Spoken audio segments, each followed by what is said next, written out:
Hello ব্রাজিলবাসী, খবর আর খবর man, খবর আর খবর, নতুন নতুন খবরে আমাদের হৃদয় জয় করে ফেলতেছে কার্লো আনচেলত্তি। 26 তারিখে তাকে ইন্ট্রোডিউস করা হবে, তারপর এই জন্য একটা দল দিতে হবে প্যারাগুয়ে ইকুয়েডর খেলা।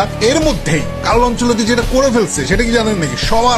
সবার আগে ম্যান, ভিডিও কলে নেইমারের সাথে তার কথা হয়ে গেছে। ভিডিও কলে নেইমারের সাথে নেইমারের খোঁজ খবর নিছে দি সান্তোস স্টার, ফুটবলের শেষ নবাব নেইমারের খোঁজ খবর নিছে, খুব লাইক কথাবার্তা হয়েছে।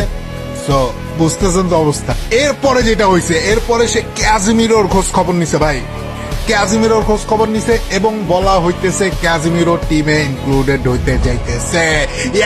এবং এটা খামাখাই না, ক্যাজিমিরো ইনফর্ম এবং ক্যাজিমিরোর মধ্যে লিডারশিপ আছে। Carlo Ancelotti wants leadership in Brazil, নেতৃত্ব চায় ভাই, যেটা আমরা বারবার বলতেছিলাম। আরো মজার ব্যাপার হচ্ছে কার্লো আনচেলত্তি অ্যান্টনির ব্যাপারেও খোঁজ নিছে। গড অ্যান্টনি, এবং আরো প্লেয়ারের নাম আছে এখানে, হ্যানরিকের নাম আছে মোনাকোর এবং Alexander from lily. So it's going to B fun man.